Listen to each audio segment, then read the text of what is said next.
They say family is everything, but sometimes family takes everything from you instead.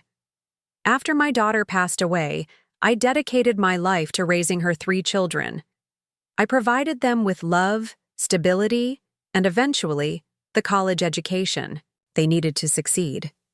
But something changed when they graduated. Suddenly, I was no longer their beloved grandmother. I was their personal maid, chef, and ATM. That is, until a forgotten letter revealed the truth about who really paid for their privileged lives. This is the story of how I went from being treated like a doormat to finally standing up for myself. I'd love to know which corner of the globe you're watching from. And if this story speaks to you, make sure to subscribe. Tomorrow's video is one you absolutely can't miss. My name is Eleanor Walsh. I'm 72 years old, and until recently, I thought I'd lost the respect of the only family I had left. My story begins 15 years ago when my daughter Melissa and her husband Daniel were killed in a car accident coming home from their anniversary dinner. The news shattered my world. My husband Thomas had passed just a year before from heart failure, and now I'd lost my only child. But I couldn't dwell on my grief, not when 3 traumatized children needed me. Madison was 12, Trevor was 10, and Lily was only 7 when they came to live with me in my modest 3-bedroom home in Lakewood, Colorado. They were confused, angry, and heartbroken. I was too, but I promised myself I would give them the stable and loving home they deserved. In those early years, we formed a tight bond forged through grief. Every night, I'd sit on the edge of their beds and listen to stories about their parents, memories they were desperate not to lose. I'd wipe away their tears and share my own, reminding them that their mother lived on in each of them. "Grandma Ellie," Madison would whisper in the darkness, "will you always be here for us?" "Until my last breath," I promised. And I meant it. I was fortunate in some ways. Thomas had been a careful planner, and between his life insurance and our savings, we were comfortable, not wealthy, but secure.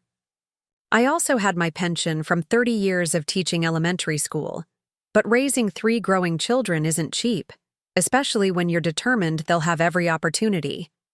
I sold our vacation cabin in the mountains, the one Thomas and I had dreamed of retiring to, and invested the money in a college fund for the kids. I took on part-time tutoring to supplement our income.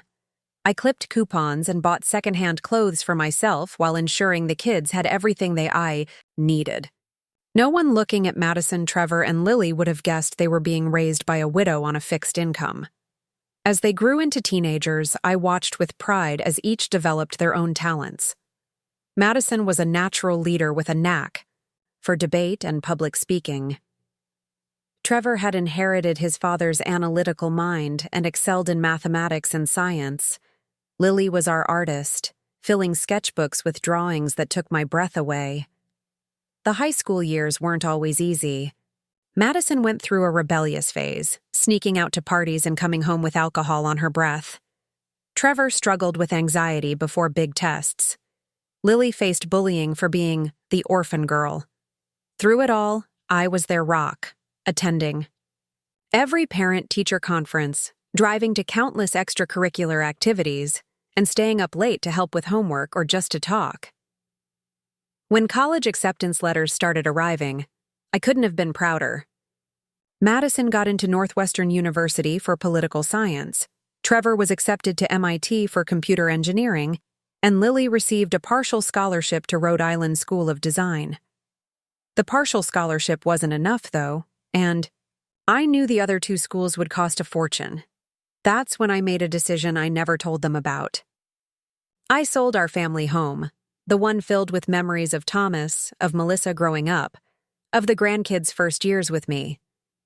I found a small 2-bedroom condo nearby that was much more affordable. The difference, combined with Thomas's investments, and what remained of the cabin money, would be just enough to cover their tuition. "Why are we moving, Grandma?" Lily had asked as we packed up the house. "I love it here. The house is too big for just me while you're all away at college," I explained. "And this condo is much easier to maintain. What I didn't say was that I was liquidating nearly everything I had to ensure they could graduate debt-free. I didn't want them to worry or feel burdened. Their parents would have wanted them to have this opportunity, and I was determined to provide it. Those college years were quiet for me. My small condo felt empty after years of chaos and laughter. I filled my days with volunteer work at the local library and joined a book club to make new friends. The kids came home for holidays and occasional weekends, filling the space with stories of their exciting new lives. I noticed small changes each time they visited. Designer clothes replaced thrift store finds. New laptops and phones appeared regularly. Madison started talking about her roommate's family vacation home in the Hamptons. Trevor mentioned weekend trips to tech conferences in San Francisco. Lily described art galleries and networking events with established artists. "College is so expensive," I remarked once as Madison showed me her new leather boots. "How are you affording all these extras?" "Oh, don't worry, Grandma," she'd said dismissively. "I've got a work-study job, and Daniel's parents sent us some money from Mom and Dad's estate." I knew that wasn't true. Daniel's parents had contributed a small amount to the funeral costs, but nothing else. They'd moved to Arizona shortly after and rarely contacted the children. And Melissa and Daniel hadn't left much of an estate, just enough to cover outstanding debts. But I didn't correct her. I was happy they were flourishing, even if their new lifestyles seemed beyond what should have been possible. When graduation finally came, I attended each ceremony, bursting with pride as I watched them accept their diplomas. We had made it. Despite our tragedy, despite the challenges, all three had completed their education at prestigious universities.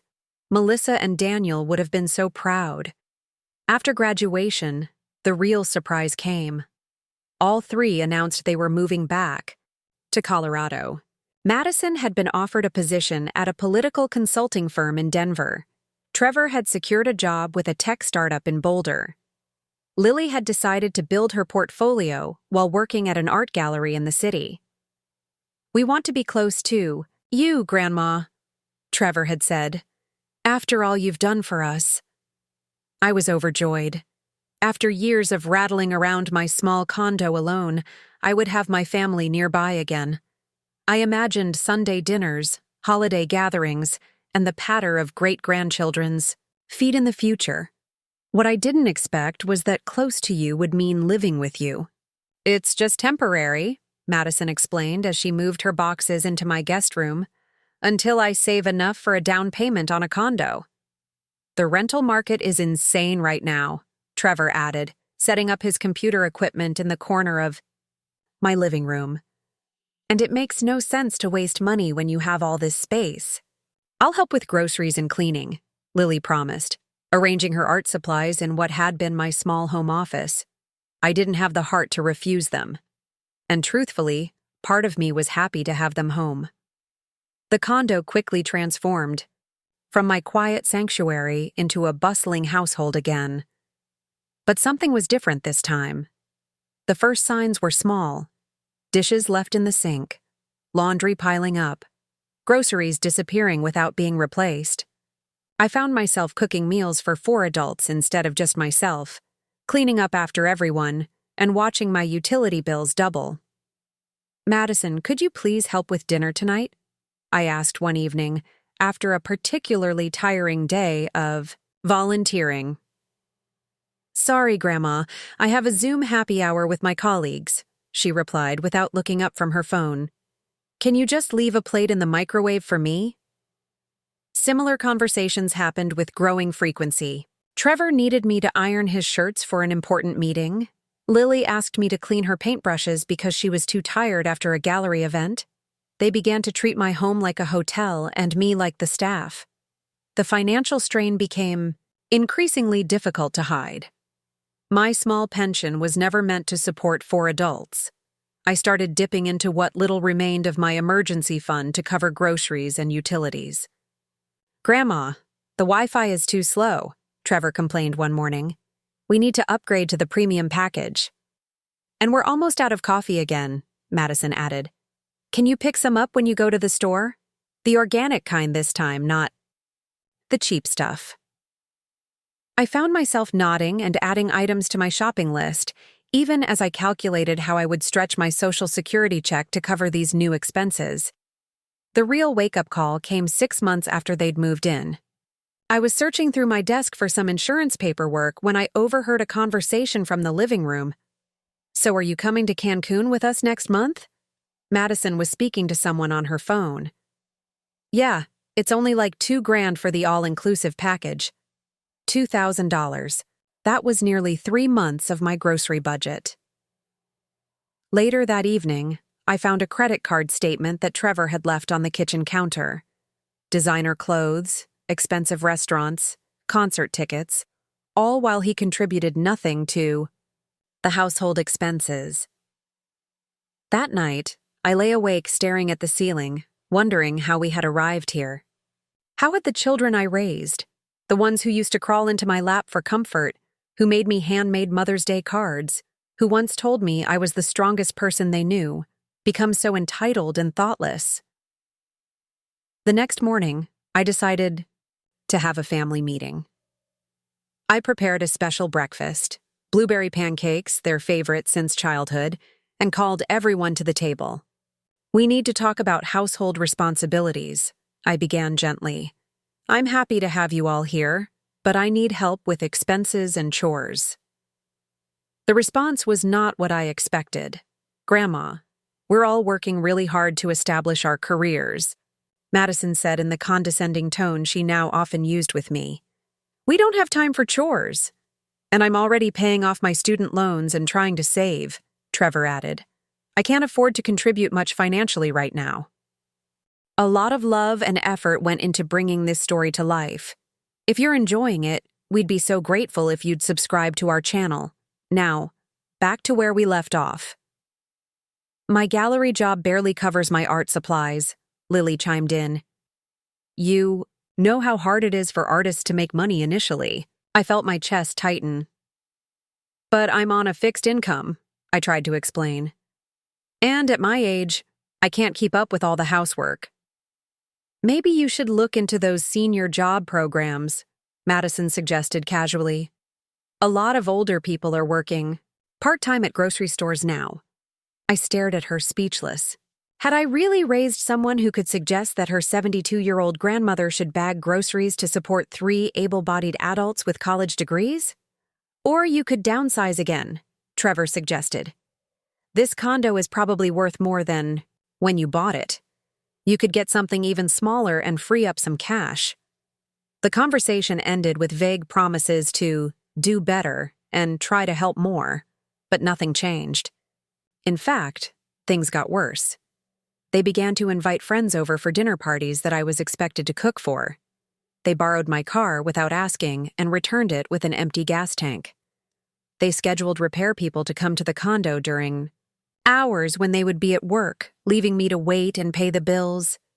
I felt invisible in my own home, valued only for what I could provide. The worst part was they seemed to have no idea how their behavior affected me. In their minds, they were successful young professionals building impressive careers, and I was simply the supportive grandmother who existed to make their lives easier. The breaking point came on my birthday. I had dropped hints for weeks, hoping they might plan a small celebration. When the day arrived, I woke up early and waited for someone to acknowledge it. By noon, no one had said a word. Madison left for work without even a goodbye. Trevor remained glued to his computer screen. Lily was the only one who noticed my crestfallen expression. "Is something wrong, Grandma?" she asked as she grabbed an apple from the fruit bowl I had filled the day before. "It's my birthday," I said quietly. Her eyes widened. "Oh, I totally forgot. Happy birthday." And then she was gone too, late for her shift at the gallery. That evening, I sat alone at my kitchen table with a single cupcake I'd bought myself from the bakery down the street. I placed a candle in it and made a wish I never thought I'd make, for the strength to stand up to my own grandchildren. As tears slid down my cheeks, I realized something had to change. I couldn't continue enabling their behavior, not just for my sake, but for theirs too. What kind of adults were they becoming? What would Melissa say if she could see how her children were treating her mother? I wiped my eyes and made a decision. The next day, I would start taking back my life and my home. What I didn't know then was that fate was about to hand me an unexpected ally in the form of a letter I'd written years ago. A letter that would remind my grandchildren exactly who had made their privileged lives possible. The morning after my forgotten birthday, I woke up with a new resolve. For too long, I'd enabled my grandchildren's entitled behavior out of love and a desire to protect them from further pain. But in doing so, I'd failed them in a more important way. I hadn't taught them gratitude or responsibility. I made myself a cup of coffee and sat at my small kitchen table, planning my next steps. The condo was quiet. Madison had an early meeting, Trevor was still asleep, and Lily had stayed at a friend's place after a late gallery event. I needed to use this moment of solitude wisely. First, I called my bank and set up a separate account for household expenses. Then I drafted a letter outlining a new arrangement. If they wanted to continue living with me, each grandchild would need to contribute a fair portion to groceries, utilities, and cleaning duties. It wasn't much, certainly less than they'd pay for their own apartments, but it would establish boundaries and expectations. As I was organizing the paperwork in my bedroom, I pulled open the bottom drawer of my dresser to file away the bank. Documents. That's when I found it. A sealed envelope tucked beneath some old photo albums. My handwriting on the front simply read, "For Madison, Trevor, and Lily upon college graduation." I stared at it, memories flooding back. I'd written this letter years ago, right after selling our family home. Inside was a detailed account of the financial sacrifices I'd made to fund their education. Information I'd kept from them to avoid, making them feel guilty or indebted. I'd planned to give it to them after they'd established themselves, as a way of explaining why there wouldn't be much inheritance left when I passed. But I'd forgotten about it in the excitement of their graduations and subsequent move back home. Now, holding it in my trembling hands, I wondered if this letter might be exactly what they needed to read. Before I could decide what to do with it, I heard Trevor moving around in the living room. I quickly tucked the letter into my cardigan, pocket, and went to speak with him. "Good morning," I said, entering the room where he had already set up his laptop and was working amidst a clutter of empty energy drink cans and snack wrappers. "Hey, Grandma," he replied without looking up. "There's no more coffee. Could you make some?" There it was again, the expectation that I existed to serve. Instead of my usual acquiescence, I took a deep breath. "I've already had my coffee, Trevor. If you want some, you're welcome to make it yourself." He glanced up, surprised by my response. "But you always make the coffee." "Yes, and I always clean the bathroom, cook dinner, and do everyone's laundry too. That's going to change." His expression shifted from surprise to confusion. "What do you mean?" I sat down across from him. "We need to talk about how things work in this household. I love having you all here, but I can't continue supporting 3 adults on my fixed income while also doing all the housework. Is this about your birthday? Because I'm really sorry about that. We've just been so busy." "It's about more than my birthday," I interrupted. "It's about respect and responsibility. I've prepared a breakdown of monthly household expenses. Starting next week, I'd like each of you to contribute your share." I handed him the paper I'd prepared earlier. He scanned it, his eyebrows rising. $300 a month? Plus cleaning duties? "Grandma, that's a lot. It's less than a third of what a 1-bedroom apartment would cost you in this area. Not to mention utilities and food." He frowned. "But we're family. You've never asked for money before." "Family supports each other, Trevor. Right now, I'm the only one providing support." Before he could respond, the front door opened and Lily walked in, looking tired from her night out. "Morning," she mumbled, heading straight for the kitchen. Moments later, she called out, "Grandma, We're out of that granola I like, and someone used all the hot water. I exchanged a meaningful look with Trevor before joining Lily in the kitchen.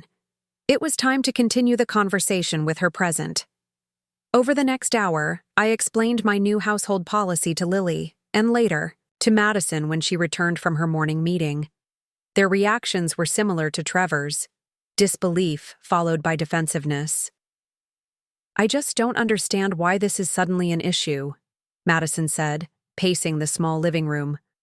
"We've been living here for months without any problems." "Without any problems for you," I corrected gently. "But it's been increasingly difficult for me, both financially and physically." "If you were struggling, you should have said something," Lily protested. "I'm saying something now." The conversation circled around their tight budgets, busy schedules, and future plans to move out eventually. I remained firm despite their protests and negotiations.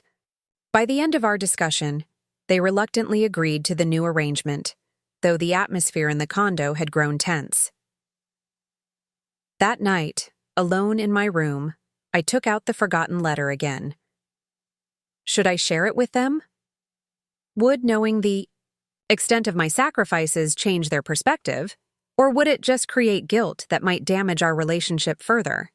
I decided to wait. I'd give them a chance to adjust to the new household rules first. If they stepped up and showed maturity and responsibility, perhaps the letter could remain sealed forever. The first week under the new system was challenging. Madison forgot to transfer her share of the expenses until I reminded her twice. Trevor did his assigned chores haphazardly, leaving the bathroom only half cleaned. Lily complained that the grocery budget didn't allow for her special dietary preferences. Small acts of passive resistance continued throughout the month. Dishes mysteriously appeared in the sink during my scheduled kitchen day. The trash would be overfilled, but not taken out. My car would be borrowed and returned with less gas than before. Despite these frustrations, I remained patient but consistent. Each infraction was met with a calm reminder of our agreement. Slowly, almost imperceptibly, things began to improve. By the 6-week mark, payments were being made on time. Chores were completed without prompting. The atmosphere, while not as warm as before, had at least stabilized into a functional arrangement. Then came the day that changed everything. I was at my weekly book club meeting when I received an urgent call from Lily. "Grandma, you need to come home," she said, her voice trembling. "There's water everywhere. The pipe under the kitchen sink burst while I was doing dishes." I rushed home to find my kitchen and part of the living room flooded. Trevor was attempting to stop the leak with duct tape while Madison moved electronics to higher ground. Lily was desperately trying to soak up water with every towel we owned. "I've called emergency plumbing," Madison informed me as I entered, "but they're charging double for same-day service." The plumber arrived shortly after, assessed the damage, and delivered the bad news. Not only did we need the pipe replaced, but the water had damaged the cabinetry and potentially the subfloor. The estimate made my heart sink. $2,800 for immediate repairs, with more costs likely as water damage became fully apparent. "I don't have that kind of money readily available," I admitted once the plumber had left to get parts. My 3 grandchildren exchanged glances. "We can help," Trevor offered tentatively. "We each have some savings." "No," I shook my head. "This is my responsibility as the homeowner. I'll have to dip into what's left of my emergency fund." "What do you mean, what's left?" Madison asked. "I thought you were comfortable financially." I sighed, suddenly tired of the pretense. "I have my pension and Social Security, but my savings are nearly depleted. They have been for some time."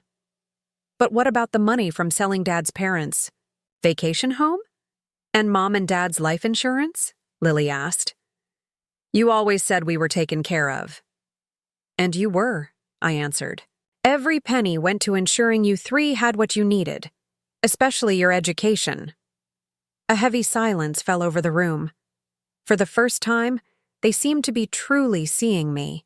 not as the inexhaustible source of support they'd taken for granted, but as an elderly woman who had given everything she had. "Let us help with the repairs," Madison insisted. "We can each contribute." I hesitated, then nodded. "Thank you. That would be a relief."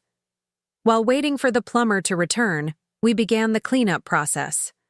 As we worked together, really worked, as a team for the first time in months, Trevor came across a box of photo albums that had been stored under the sink and sustained water damage. "We need to dry these out," he said, carefully separating stuck pages. "The photos might be salvageable." We spread the albums across the dining table, gently blotting moisture from precious family memories. There were pictures of Melissa and Daniel's wedding, the grandchildren's early birthdays, our last family vacation to the Grand Canyon before the accident. "I remember this," Lily said softly, pointing to a photo of our old house decorated for Christmas. "That was our first holiday, after Mom and Dad died. You made all their traditional recipes so we wouldn't feel like everything had changed." "And this one," Trevor added, holding up a water-spotted image of himself in a science fair blazer. "You stayed up all night helping me finish that volcano project." As they reminisced, I noticed Madison had grown quiet, staring at a series of photos I'd forgotten were in that album. Pictures of our old family home being packed up and the small condo being moved into. "Grandma," she said slowly, "these dates don't make sense. You sold the house right before we started college?" I nodded, unable to speak past the sudden lump in my throat. "But you always said you moved because the house was too big after we left," she continued, confusion evident in her voice. "These pictures show we helped you move before we went to college." The room fell silent again as realization began to dawn on their faces. "The timing of the sale," Trevor said, his analytical mind putting the pieces together. "It coincided exactly with our first tuition payments." At that moment, I knew it was time for them to know the whole truth. I went to my bedroom and retrieved the letter I'd written years ago, the one I'd rediscovered on the day after my forgotten birthday. "I think you should read this," I said, placing the envelope on the table between the damp photo albums. "I wrote it after selling the house, but never found the right time to share it." They looked at each other uncertainly before Madison picked up the envelope and opened it. She began to read aloud, her voice growing more emotional with each paragraph. The letter detailed everything: selling the family home, liquidating my retirement portfolio, giving up the mountain cabin that had been my dream, taking extra tutoring, jobs despite my arthritis. It explained how their father's parents had contributed nothing to their upbringing or education, despite what they may have been told. It outlined exactly how much each of their prestigious universities had cost, and how I'd managed to pay every bill without burdening them with student loans. Most importantly, it expressed my joy in being able to give them these opportunities and my pride in their accomplishments. It ended with my hope that they would use their education to build meaningful lives and someday pay forward the sacrifices made on their behalf. By the time Madison finished reading, all 3 of my grandchildren were in tears. Lily had her hands pressed over her mouth, Trevor was staring at the floor, and Madison's voice had broken completely during the final paragraphs. "Why didn't you tell us?" Lily whispered.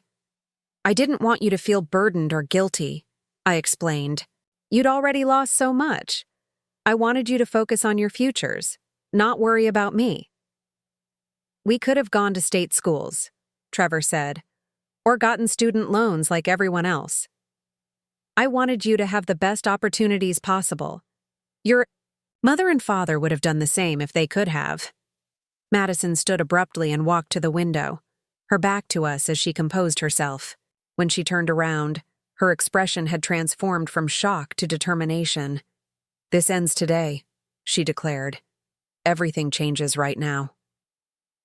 Over the next few hours, as the plumber worked on the kitchen pipes, my grandchildren convened what felt like a summit conference at the dining table.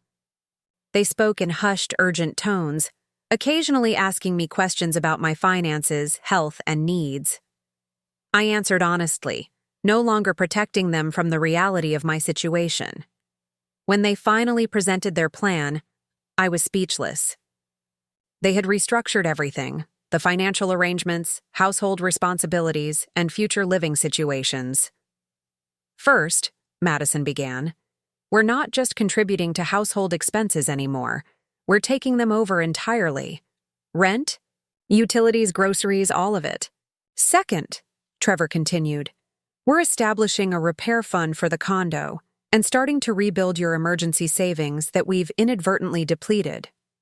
Third, Lily added, we're implementing a real chore schedule, one where you do the least, not the most, and we'll each take turns cooking dinner and driving you to appointments. Their plan continued with long-term provisions. Madison would look for an apartment within 3 months. Trevor would accelerate his savings to move out by the end of the year, and Lily would take over the second bedroom once the others had moved, converting the living room corner back to my office space. Most surprisingly, they had calculated a monthly repayment toward what they called their education debt, an amount each would contribute to a fund for my future needs, travel wishes, or healthcare costs. You don't owe me repayment, I protested. That was a gift, not a loan. It's not about owing, Madison said firmly. It's about doing what's right, what we should have been doing all along. That evening, after the plumber had left and the worst of the water damage had been addressed, the 4 of us sat down to dinner together, a meal they had cooked while insisting I rest. As we ate, the conversation flowed more easily than it had in months. I've been thinking, Trevor said during a lull, about what you said in your letter, Grandma, about paying forward what's been given to you. I nodded, waiting for him to continue. I want to start a scholarship fund. A small one at first, but something that could help kids who've lost parents finish their education without debt. That's a wonderful idea, I said, deeply moved. I'd like to volunteer teaching art at the senior center where you volunteer, Lily added. You've mentioned how many residents there wish they had creative outlets. Madison reached across the table and took my hand. And I'm going to start accompanying you to your doctor's appointments. No more pretending you don't need help getting physical therapy for your knee. I looked around the table at these 3 young adults, no longer the traumatized children who had come to me 15 years ago, nor the entitled graduates who had returned 6 months earlier, but the compassionate, thoughtful people I had always hoped they would become. Your mother and father would be so proud of who you are, I said, my voice catching. No, Grandma, Madison corrected gently. They'd be proud of who you raised us to be. We just lost sight of that for a while. But we're back now. That night, as I prepared for bed, I noticed something had been placed on my pillow, a birthday card, signed by all 3 of them, with a note promising a proper celebration that weekend. Better late than never. As I drifted off to sleep, I felt a peace I hadn't experienced in years. The road ahead wouldn't be perfect. Old habits don't change overnight, and we would surely face more challenges. But something fundamental had shifted. The forgotten letter had revealed not just who had paid for their education, but the true meaning of family, something all the money in the world couldn't buy. 3 months after the kitchen pipe burst and my grandchildren discovered the truth about their college education, our lives had transformed in ways I never imagined possible. True to her word, Madison found an apartment closer to her office in downtown Denver. The day she moved out was bittersweet. I would miss her daily presence, but the pride I felt watching her take this step toward independence overshadowed any sadness. Are you sure you have everything? I asked as we stood in her new living room, surrounded by moving boxes. If I forgot anything, I'm only 20 minutes away, she reminded me with a smile. And I'll be over for Sunday dinner tomorrow anyway. That was another change. Our new tradition of Sunday family dinners, which Madison insisted on hosting once a month in her new place. She'd embraced cooking with unexpected enthusiasm, calling me several times a week for recipes and advice. Before, I I forget, she said, pulling an envelope from her purse. This is for you? Inside was a check, her monthly contribution to what the kids now called the Eleanor Fund. Despite my protests, they had remained adamant about repaying me for their education. The money went into a separate account that Trevor had set up, earmarked for my future needs and, as Lily put it, adventures I deserved but had postponed. You don't need to do this, I said, trying to hand the check back. Madison closed my fingers around the envelope. Yes, we do. And we want to. Please let us do this for you, Grandma. Her eyes held such sincere determination that I simply nodded and tucked the envelope into my pocket. Back at the condo, Trevor had taken over Madison's room temporarily while he finalized plans for his own move. Unlike his sister, who had chosen city living, Trevor was looking at properties in the suburbs with good schools, a choice that had raised my eyebrows. Planning ahead? I had asked when he first mentioned his criteria. Maybe, he'd answered, with an uncharacteristic blush. Cassandra and I have been talking about the future. Cassandra was a software engineer he'd met at his company. She'd become a regular visitor to our Sunday dinners over the past month, fitting seamlessly into our family dynamics. The way Trevor looked at her reminded me of how Daniel had looked at Melissa, as if he'd discovered something precious and unexpected. The most dramatic transformation, however, had been in Lily. Of my 3 grandchildren, she had been the most visibly shaken by the revelations in my letter. The day after reading it, she'd sat beside me on the sofa, holding my worn, hands in her young ones. You have calluses, she'd said softly, tracing the hardened spots on my palms. From all the extra tutoring work you did to pay for my art school. I'd tried to dismiss it. Just the hands of someone who's lived a full life. But she wouldn't. Let it go. I was so selfish, she'd continued. All those expensive art supplies I just had to have. The studio time I rented instead of using the school facilities. The gallery exhibitions I paid to enter. And all while you were stretching every dollar. Your talent deserved investment, I'd assured her. I never regretted a penny spent on your education. That conversation had sparked something in Lily. She threw herself into her art with renewed purpose, but also began teaching free classes at the community center. Most evenings now found her at the dining table, working on a mysterious project. She kept covered whenever anyone approached. It's not ready yet, was all she would say when asked. As for me, I was adjusting to a new reality where I wasn't responsible for everything and everyone. The first time Trevor insisted I sit and relax while he made dinner was almost uncomfortable. Decades of caretaking habits are hard to break. But gradually, I learned to accept help without guilt and to enjoy the freedom that came with shared responsibilities. My health improved as stress decreased. The arthritis in my knees bothered me less now that I wasn't constantly on my feet cooking and cleaning. I started taking water aerobics classes at the senior center and reconnected with old friends I hadn't seen in years.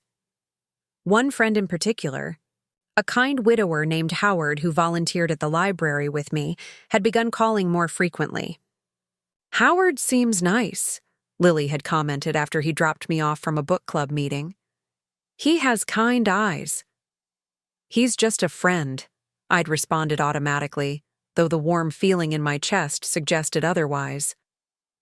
Friends are good, she'd said with a knowing smile. You deserve good friends, Grandma. The following weekend brought another milestone, Trevor's moving day. He'd found a 2-bedroom townhouse in a family-friendly neighborhood, and unlike Madison's move, Cassandra was there helping him pack. Will you be okay with just you and Lily here? Trevor asked as we carried boxes to his car. I can push back my move date if you need me to stay longer. I'll be fine, I assured him. Lily and I get along wonderfully, and now I have space for my book club to meet here sometimes. He nodded, but still looked concerned. I'm only 15 minutes away. Call if you need anything, day or night. After he left, the condo felt different, quieter, but not emptier. Lily had transformed Trevor's vacated space into a small art studio, filling it with natural light and the scent of oil paints. She'd also rearranged the living room to create a cozy reading nook for me by the window, complete with a new ergonomic chair she'd saved up to buy. "Your knee won't hurt as much if you sit properly while reading," she'd explained.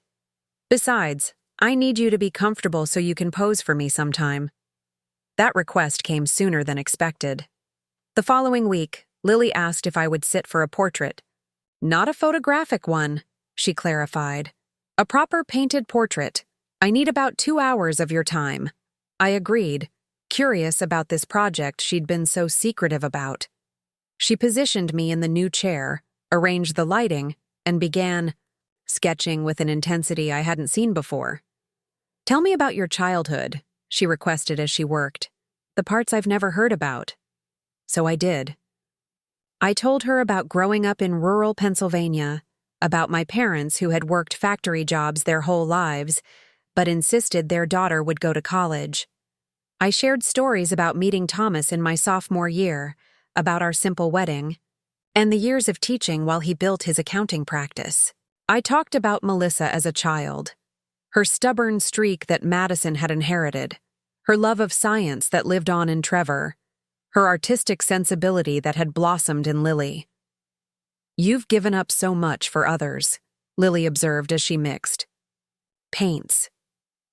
First for Mom, then for us." "That's what you do for the people you love," I replied simply.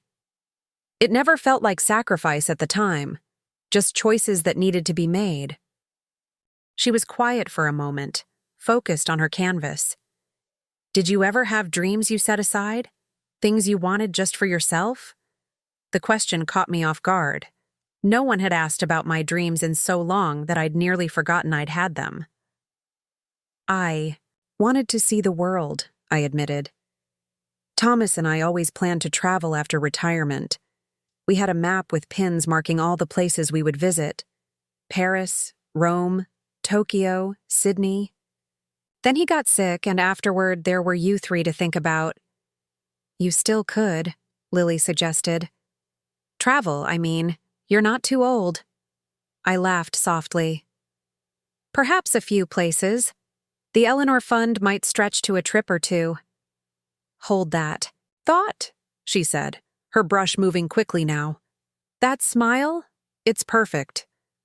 2 hours stretched into 3, but finally she declared the session complete.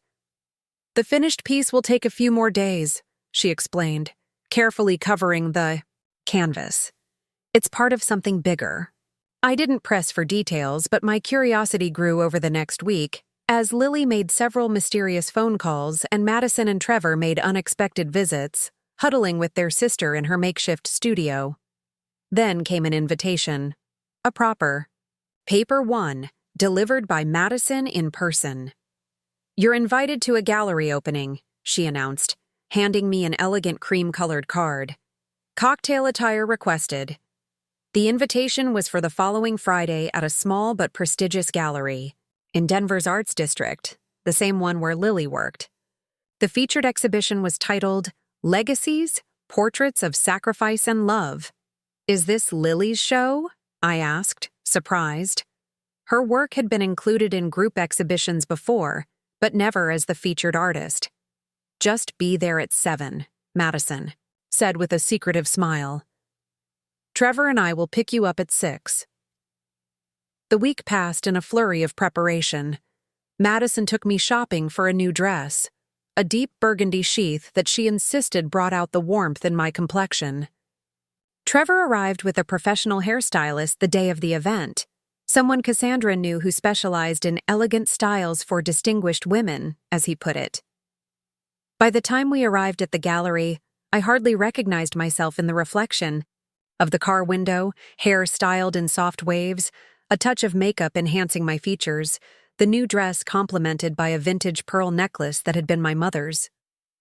"You look beautiful, Grandma," Trevor said as he helped me from the car. The gallery was already crowded when we entered. Lily met us at the door, looking transformed herself in a sleek black dress.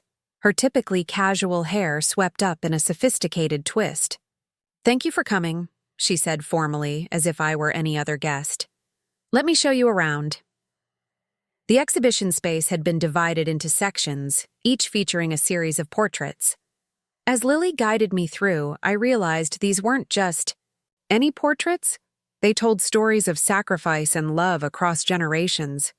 There were paintings of a coal miner whose scarred hands had paid for his daughter's medical school, an immigrant mother who worked 3 jobs so her son could be the first in their family to graduate high school, a couple who had sold their home to adopt 4 siblings who would otherwise have been separated in foster care. Each portrait was accompanied by a beautifully written narrative explaining the sacrifice depicted. Madison's influence was evident in the compelling storytelling. She had helped Lily craft the exhibition text, using her communication skills to bring each subject's story to life. And then we reached the final section.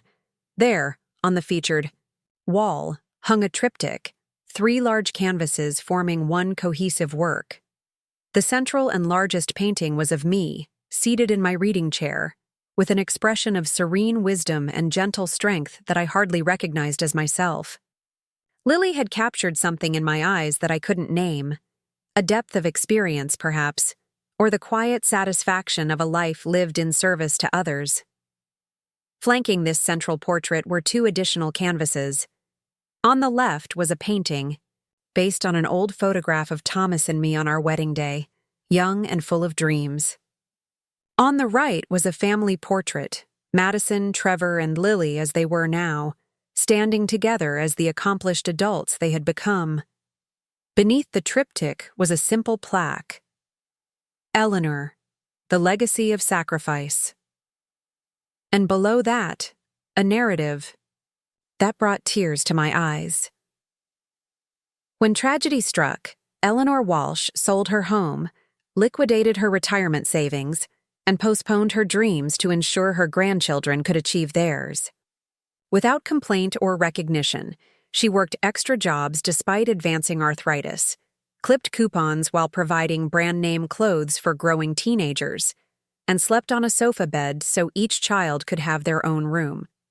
Her sacrifices, made with quiet determination and unconditional love, represent the unseen foundation upon which future generations build their lives. This exhibition is dedicated to her and to all those whose personal dreams are set aside so that others may fly. I stood speechless, tears streaming down my face. The room had gone quiet, all eyes on me as I absorbed the magnitude of this tribute. "This is your legacy, Grandma," Lily said softly, taking my hand. "Not just us, but all of this." She gestured around the room, and I noticed for the first time that many of the other subjects from the portraits were present, watching with understanding eyes. They were a diverse group, different ages, backgrounds, and circumstances, but they shared a common bond of sacrificial love. "How did you find all these people?" I asked, overwhelmed. "Trevor created a website," Lily explained. "We asked for submissions, stories of family members who had sacrificed for others. We received hundreds. These 12 were chosen to represent different types of sacrifice, but each one reminded us of you in some way." A distinguished-looking woman approached us, her eyes appraising the triptych thoughtfully. "Ms. Walsh," she said, extending her hand. "I'm Catherine Donovan, director of the Westlake Foundation. We fund artists whose work creates meaningful social impact. Your granddaughter's exhibition has moved me deeply." She turned to Lily. "We'd like to sponsor a touring version of this exhibition, 10 cities over the next year, with funding for you to find and paint local subjects in each location. Your grandmother's story has universal resonance, but every community has its own.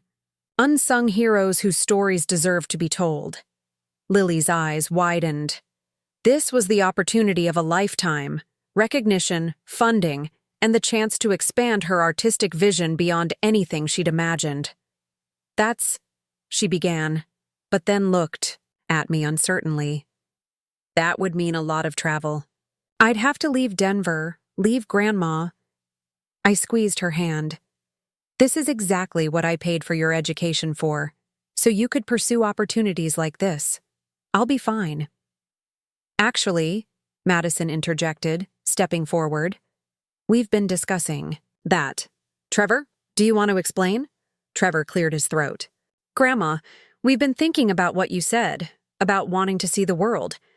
What if you traveled with Lily for part of this tour? See some of those places you and Grandpa pinned on your map?" "That's not possible," I protested. "The cost alone." "The Eleanor Fund has more than enough," Madison said firmly. "We've all been contributing faithfully, and it's grown substantially. Besides, the foundation would cover Lily's travel expenses as the artist, right, Ms. Donovan?" The foundation director nodded. "We could certainly arrange companion travel for Ms. Walsh as well, as the inspiration for the exhibition. Her presence would add tremendous value to the opening events." I looked from one grandchild to another, seeing nothing but sincere encouragement in their faces. "You've planned this all along, haven't you?" "We wanted to give something back," Trevor said simply. "Not just money, but opportunity, the way you gave us opportunities." Madison added, "Remember what you wrote in that letter? About hoping we would pay forward what you'd given us. This is us trying to pay it directly back to you first." As the reality sank in, I felt a lightness I hadn't experienced in decades. The dreams I'd set aside, seeing Paris in springtime, standing before the ancient ruins of Rome, watching cherry blossoms fall in Tokyo, suddenly seemed possible again. The gallery event continued around us, guests admiring Lily's work and reading the stories of sacrifice that accompanied each portrait. Several people approached to share their own stories, creating a ripple effect of recognition for the invisible acts of love that shape lives. Later that evening, as we prepared to leave, I noticed Howard waiting near the entrance. He'd come at Lily's invitation, arriving late after his volunteer shift at the library. "Your family is remarkable, Eleanor," he said, offering me his arm as we walked to the car. "But then, they take after you." Trevor drove us home, with Madison and Lily, following in Madison's car. As we traveled through the nighttime streets of Denver, I watched the city lights blur through happy tears. My grandchildren's transformation from entitled young adults to compassionate, thoughtful people hadn't happened because of a revelation about money.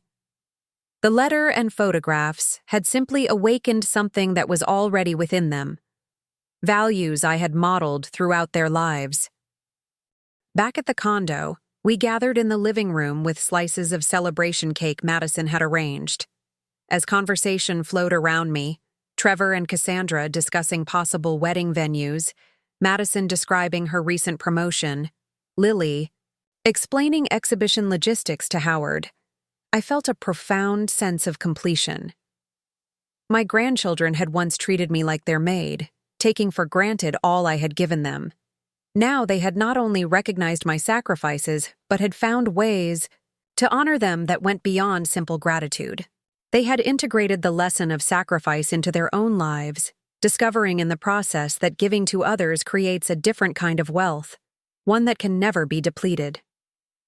As Thomas used to say, what goes around, comes around.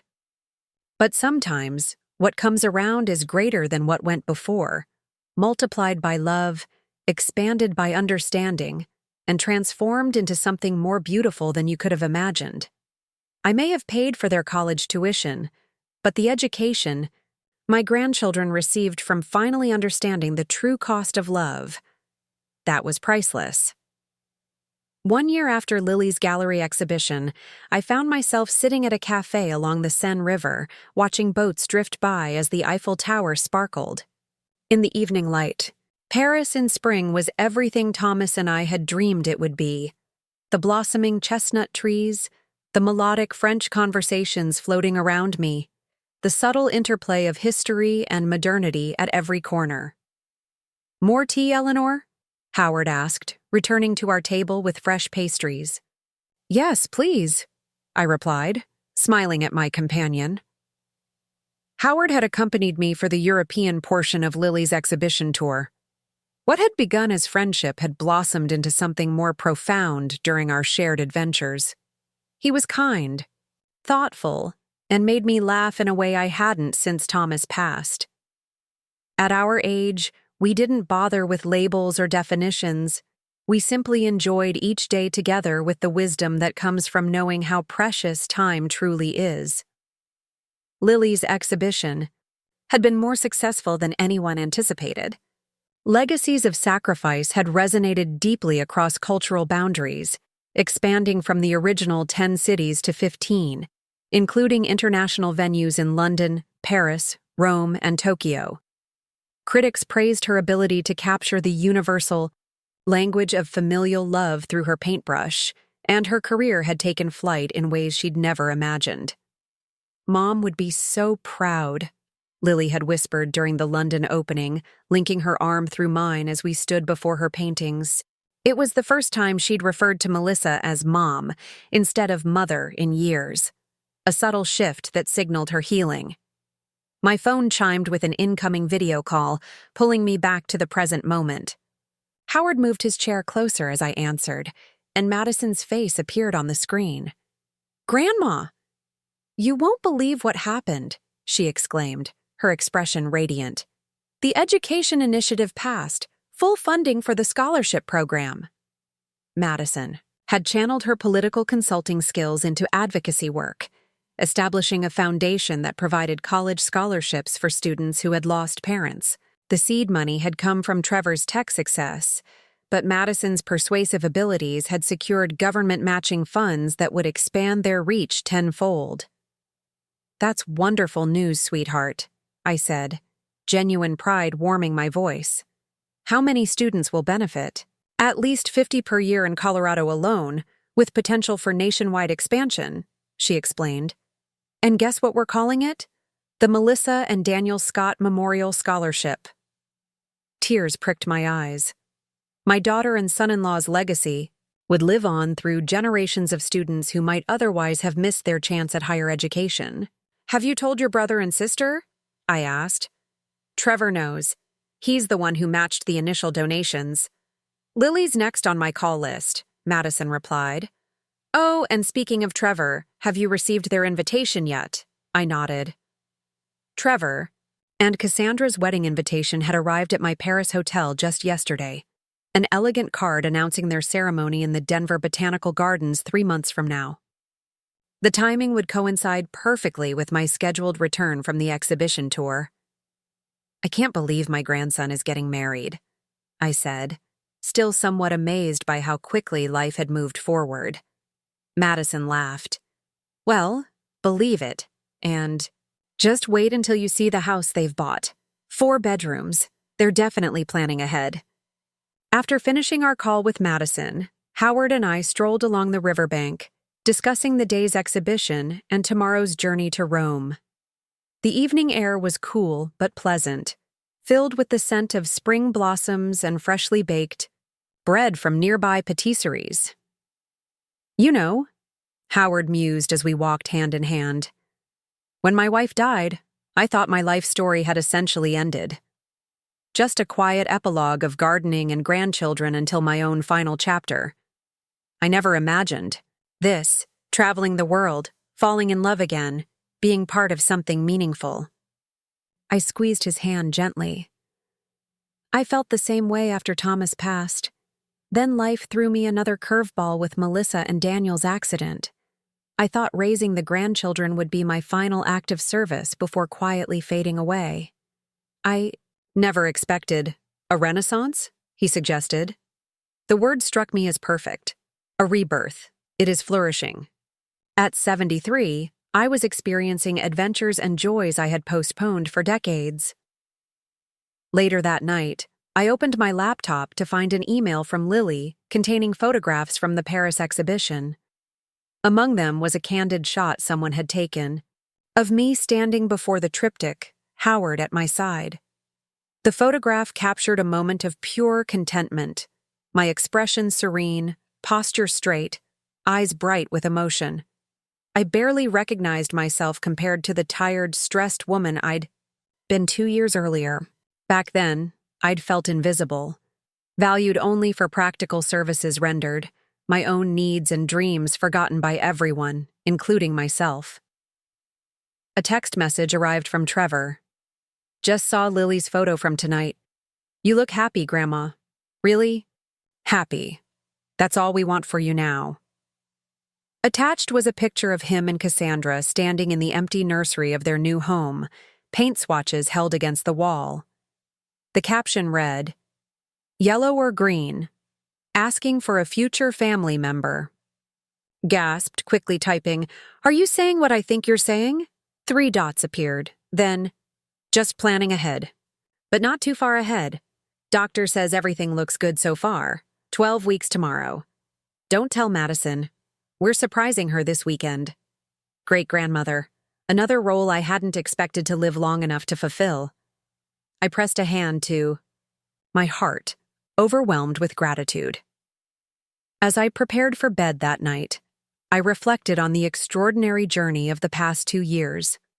My grandchildren had indeed treated me like their maid, taking advantage of my generosity until they discovered the truth about their education. But that painful chapter had ultimately led to something beautiful, not just their transformation, but mine as well. I had spent a lifetime putting others first: Thomas, Melissa, then Madison, Trevor, and Lily. I had given without expectation of return, sacrificed without resentment. But I had also, without realizing it, surrendered my own identity in the process. I had become so accustomed to being needed that I'd forgotten how to simply be. The truth about the college tuition had forced all of us to confront uncomfortable realities. My grandchildren faced their entitlement and ingratitude. I faced my reluctance to set boundaries and ask for what I needed. The revelation had broken a dysfunctional pattern that might otherwise have continued indefinitely. Now, instead of being defined solely by what I gave to others, I was experiencing the joy of receiving, not just material support, but encouragement to pursue my own dreams, validation of my worth beyond practical usefulness, and space to rediscover myself as an individual with desires and potential still to be fulfilled. My phone chimed one last time before I fell asleep. A message from Lily with a photo of tomorrow's exhibition space in Rome, already being prepared. The caption read, "From condo kitchen to Roman gallery. Look how far we've come together, Grandma. All because you believed in us before we deserved it." As I drifted toward sleep in a Parisian hotel room, something my younger self could scarcely have imagined, I thought about the legacy I would ultimately leave behind. Not just financial provision for my grandchildren's education, but the example of resilience, forgiveness, and the courage to begin again, regardless of age or circumstance. My grandchildren had once treated me like their maid until they discovered who really paid their college tuition.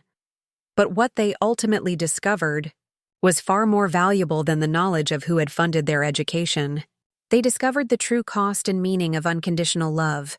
And in that discovery, we all found our way back to what family was meant to be all along. Rome's golden light bathed the ancient Colosseum in warmth as I stood beside Lily at her exhibition opening. The Italian version of Legacies of Sacrifice had been enhanced with portraits of local families: a fisherman from Naples who worked double shifts to send his daughter to medical school, a grandmother from Sicily who had raised 6 orphaned grandchildren after an earthquake, a young widow who maintained her husband's dream of opening a restaurant to honor his memory. These new additions transformed the exhibition into something even more powerful, creating a tapestry of human connection that transcended cultural boundaries. Visitors moved through the gallery with hushed reverence, many wiping away tears as they recognized their own family stories in the paintings.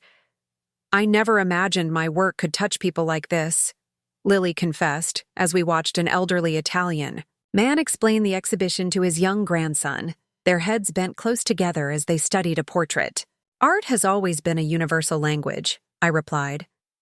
"Your mother used to say that beauty was how the soul communicates when words fail." Lily's eyes widened.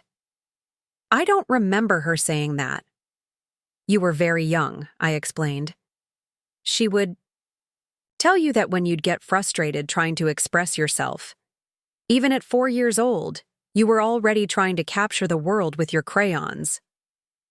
These rediscovered memories of Melissa were precious gifts that had emerged during our travels. Away from the familiar routines and environments of Colorado, surrounded by new experiences, forgotten recollections surfaced unexpectedly, like pressed flowers found between the pages of an old book. After the exhibition opening, Howard and I joined Lily and her new Italian colleagues for dinner at a small trattoria tucked away on a narrow cobblestone street. The air was filled with the aroma of garlic, fresh herbs, and simmering tomato sauce. Wine flowed freely as conversation moved between English and broken Italian, punctuated by laughter and impromptu toasts. My phone buzzed with a text message from Madison. "Check your email now." Excusing myself, I stepped outside to find better reception and opened my email to find a video attachment. The thumbnail showed Madison standing in what appeared to be a government building. I pressed play, and Madison's face filled the screen, her expression barely containing her excitement. "Grandma, I'm standing outside the state capitol right now," she began, her voice hushed but intense. "The governor just signed the expansion of our scholarship program into law. We've secured funding. For the next decade, that's over 500 students who'll receive full tuition." The camera panned to show a group of people gathered around a large ceremonial desk, the governor holding a signed document as cameras flashed. "But here's the real surprise," Madison continued, turning the camera back to herself. "They're dedicating the state education building in your name, the Eleanor Walsh Center for Educational Opportunity." I gasped, nearly dropping my phone. "Your story, our story, has inspired a whole movement here," Madison explained. "People are establishing similar programs across the country. You've become a symbol of educational sacrifice and opportunity." The car video continued with Madison showing the proposed plaque that would adorn the building entrance, featuring a quote from my letter to the grandchildren. "Education is not merely the acquisition of knowledge, but the inheritance of possibility. It is the greatest gift we can give to those we love." By the time the video ended, tears were streaming down my face. Howard found me leaning against the stone wall of the trattoria, overwhelmed by emotion. "Eleanor, what's happened?" he asked. His concern evident, I could only wordlessly hand him my phone. After watching the video, he wrapped me in a gentle embrace. "You deserve this recognition," he said softly. "Though I know that wasn't why you made your sacrifices." "No," I agreed, finding my voice at last. "I just wanted them to have what Melissa and Daniel would have given them if they'd lived. I never imagined." We returned to the dinner table, where I shared Madison's news with Lily. Her joyful reaction drew the attention of the entire restaurant, resulting in yet another round of toasts from our Italian hosts, who seemed delighted to find any reason for celebration. Later that night, as Howard and I strolled back to our hotel through Rome's ancient streets, I felt a profound connection to the eternal city around us. Here, where every stone carried centuries of history, my own small life suddenly seemed part of something larger, a continuity of human generosity that had sustained civilization through its darkest hours. "A penny for your thoughts," Howard said, noticing my contemplative silence. "I was just thinking about legacy," I replied. "Not buildings or plaques, but the invisible threads that connect generations. How the sacrifices we make create ripples that travel further than we can imagine." He nodded, understanding. "Like your grandchildren. Your sacrifice for their education has now transformed into opportunities for hundreds of students you'll never meet." "And Lily's art?" I added. "The stories she's telling will inspire others to recognize the sacrifices made for them. Maybe before it's too late." We reached the Trevi Fountain, its cascading waters illuminated against the night sky. Tourists gathered despite the late hour, tossing coins over their shoulders into the gleaming pool. "Shall we make a wish?" Howard suggested, offering me a coin. I took it, feeling its weight in my palm. What does one wish for when life has already given you more than you dreamed possible? "More time," he said simply. That's always the wish. At our age, we tossed our coins in unison, watching them arc through the air before disappearing into the rippling water. As tradition dictated, I didn't share my wish aloud, but in my heart, I asked for just that. More time to witness the unfolding of all these beautiful beginnings. The next morning brought news from Trevor. A sonogram image with the simple message, "Meet your great-granddaughter." Arriving in approximately 25 weeks. A great-granddaughter, the continuation of our family line. Melissa's grandchild. I studied the fuzzy image with wonder, imagining the possibilities that lay ahead for this new life. What would she inherit? From our family? Madison's determination? Trevor's analytical mind? Lily's artistic vision? Melissa's compassionate heart? "We've decided on a name," read Trevor's follow-up message. "If it's okay with you, Eleonora Melissa Scott." My name combined with my daughter's, the circle completing itself. "Nothing would honor me more," I replied through happy tears. Our Italian journey continued to Florence, where the exhibition would remain for 3 weeks before moving to its final European destination in Barcelona.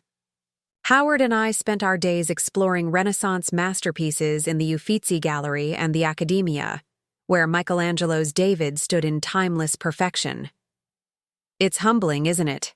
Howard remarked as we stood before Botticelli's Birth of Venus. "To think of the sacrifices made to create such beauty, the years of study, the patrons who funded the work, the models who posed for hours, the apprentices who ground pigments, thousands of small acts of dedication resulting in something that still moves us centuries later." His observation resonated deeply with me. Wasn't that the essence of what we'd been celebrating through Lily's exhibition? The truth that great achievements rarely result from solitary genius, but from complicated webs of support, encouragement, and sacrifice. During our second week in Florence, I received an unexpected email from Daniel's parents, my grandchildren's other grandparents, who had maintained minimal contact over the years. They had seen coverage of Lily's exhibition and Madison's scholarship program in a national magazine. "We owe you an apology," the message began. "After Melissa and Daniel died, we retreated into our own grief, leaving you to shoulder the responsibility of raising their children alone. We told ourselves you seemed capable and that the children appeared well-adjusted whenever we received updates. The truth is, we couldn't bear the pain of seeing Daniel in their faces, hearing his laugh in their voices." The email continued, explaining how they had followed the grandchildren's achievements from afar through social media and mutual acquaintances, taking pride in their successes but never acknowledging the woman who had made those successes possible. "We recently saw the interview where Madison explained how you sold your home to pay for their education.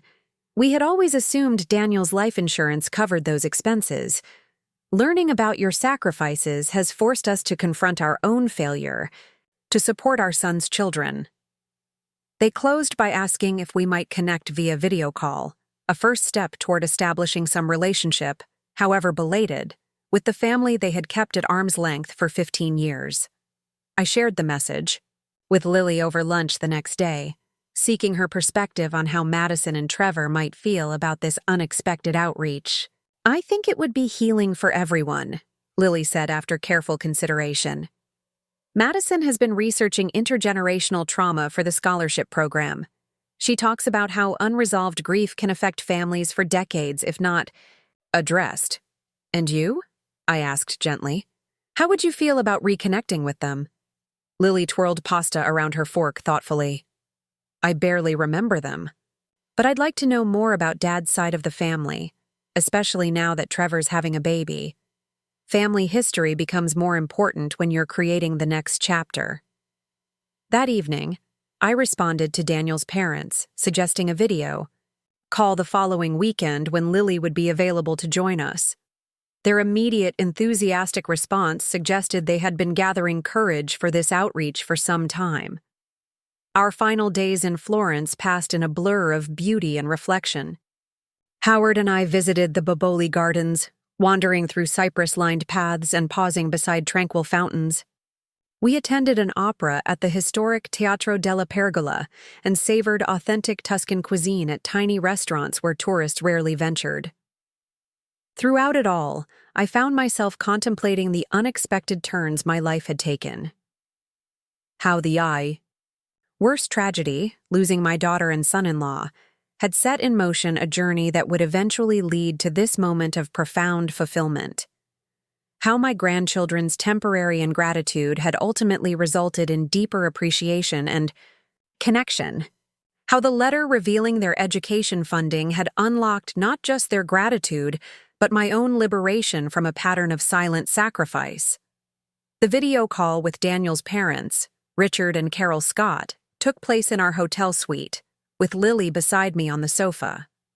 The initial awkwardness quickly gave way to emotional reconciliation as they expressed remorse for their absence and genuine interest in reconnecting with their grandchildren. "We're not asking to replace you, Eleanor," Carol emphasized. "You've been their true grandmother in every way that matters. We just hope there might be room in their lives for us to know them now, and perhaps to meet our great-granddaughter when she arrives. Family isn't a limited resource," I assured them. "Madison, Trevor, and Lily have enormous capacity for love, and little Eleonora will benefit from knowing all sides of her heritage." By the end of the call, tentative plans had been made for Richard and Carol to attend Trevor's wedding, where they would reunite with all three grandchildren for the first time since the funeral.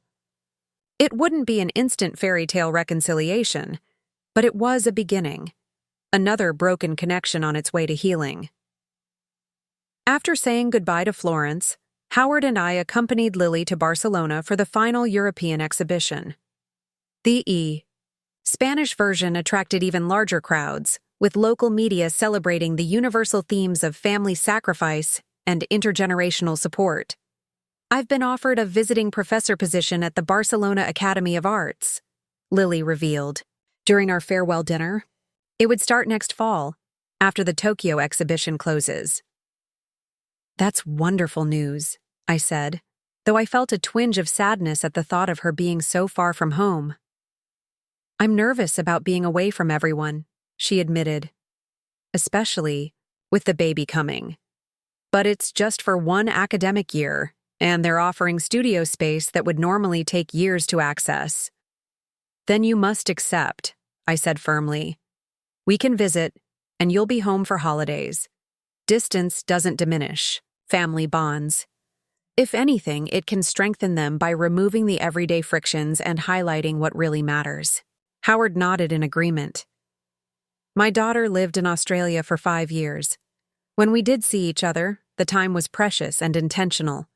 Sometimes separation creates space for appreciation to grow." As our European journey neared its conclusion, I found myself increasingly eager to return home. Not because the adventure had lost its luster, but because I now understood that home wasn't just a place. It was the web of relationships that sustained me, the meaningful work of supporting my family's next chapters, the legacy that continued to unfold in unexpected ways. On our final night in Barcelona, Howard and I walked along the Mediterranean shoreline, watching stars appear above the darkening water. The past 2 months had transformed our relationship from casual companionship to something deeper, a partnership of equals based on shared values, compatible temperaments, and the wisdom that comes from having already navigated life's major challenges. "I've been thinking," Howard said as we paused to watch a street performer create elaborate sand sculptures along the beach. "My lease is up when we return to Colorado." "Are you considering moving?" I asked, in a manner of speaking. He turned to face me, taking both my hands in his. "Eleanor, at our age, there's no point in wasting time. We've both had great marriages before. We know what works and what doesn't. I've fallen in love with you, and I hope, you feel something similar for me. My heart raced despite my 73 years. I do, I admitted. But what exactly are you proposing? Not marriage, unless you want that. But partnership, certainly. Sharing our lives, our spaces, our remaining years. My children adore you. Your grandchildren seem to approve of me. We could split time between your condo and my cabin in the mountains. The mountain cabin caught my attention. You have a cabin? He smiled. Just a small place near Evergreen. Nothing fancy, but the views are spectacular. It reminds me of the one you mentioned selling to fund your grandchildren's education. The synchronicity wasn't lost on me. The mountain retreat I'd sacrificed was, in a sense, being returned to me through this unexpected relationship. I'll need my own space, I said thoughtfully. A room for when grandchildren visit, an independence to pursue my own interests. Absolutely, he agreed quickly. I wouldn't want it any other way. We've both lived enough life to know the value of both togetherness and solitude. I studied his kind face, the laugh lines around his eyes, the patient expression as he waited for my answer. At 73, I was being offered another beginning, not a replacement for what I'd had with Thomas, but a new chapter with its own potential for joy. Yes, I said simply. Let's try it. Life's too short not to embrace happiness when it presents itself. We sealed our agreement with a kiss beneath the Spanish stars. Two people who had lived full lives finding unexpected companionship in what we had assumed would be our final act. As our plane departed Barcelona the next morning, I gazed out the window at the receding coastline, reflecting on the extraordinary journey that had brought me to this moment.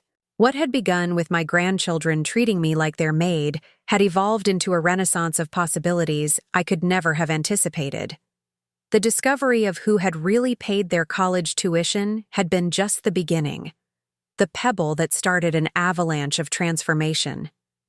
Now Madison was changing education policy, Trevor was starting a family, Lily was flourishing as an artist on the international stage, and I was embarking on a new relationship while being honored for sacrifices I had never expected to be recognized. Some might call it karma or cosmic justice, but I preferred to think of it as the natural unfolding of love's true nature.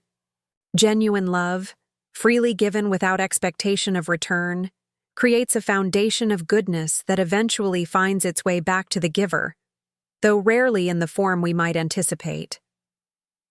As the clouds enveloped our ascending plane, I closed my eyes and whispered a prayer of gratitude for second chances and fresh beginnings, for healed relationships and new connections, and for the mysterious ways that what appears to be an ending often turns out to be merely a pause before the next beautiful chapter begins. Trevor and Cassandra's wedding day dawned crisp and clear, a perfect Colorado autumn day with golden aspen leaves shimmering against a backdrop of majestic mountains. The Denver Botanical Gardens had been transformed into an enchanted setting, with white chairs arranged in neat rows beneath a canopy of ancient trees and delicate floral arrangements lining the aisle. I stood in the bridal suite, helping Lily adjust her maid of honor dress, a flowing sage green gown that complemented her artistic sensibility while matching Madison's bridesmaid ensemble. Never thought I'd see the day Trevor settled down, Madison commented as she pinned her brother's boutonniere to a cushion. Remember when he said marriage was an outdated social construct designed to limit personal freedom? That was before Cassandra, Lily reminded her with a laugh. She challenged his algorithm with actual human emotion. I smiled, watching my granddaughters prepare for this momentous family occasion. So much had changed since our return from Europe, 2 months ago. Madison's educational initiative had expanded to 3 additional states. Lily had accepted the teaching position in Barcelona after negotiating a flexible schedule that would allow regular visits home. And I had taken the leap to share my life with Howard, dividing our time between my condo and his mountain cabin. A gentle knock at the door announced Cassandra's mother, coming to tell us the guests were seated and it was nearly time. The sisters hurried out, leaving me alone for a moment of reflection before joining the procession. I smoothed the silk of my dove-gray dress, a designer piece Madison had insisted on purchasing for me despite my protests about the extravagance. "You're the grandmother of the groom and the guest of honor at the reception," she'd declared. "The scholarship donors will expect you to look the part." The scholarship donors.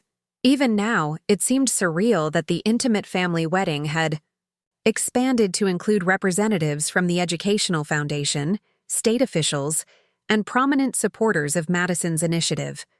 My personal story had somehow become emblematic of a larger movement, gathering momentum far beyond anything I could have imagined. "Ready, Eleanor?" Howard appeared in the doorway, handsome in his charcoal suit. In just 2 months, he had integrated seamlessly into our family, his calm, thoughtful presence a stabilizing force during the whirlwind of wedding preparations. He offered his arm, and together we made our way to the ceremony area. As we approached, I noticed an unexpected figure standing near the entrance. Richard Scott, Daniel's father, looking distinguished but nervous in a navy suit.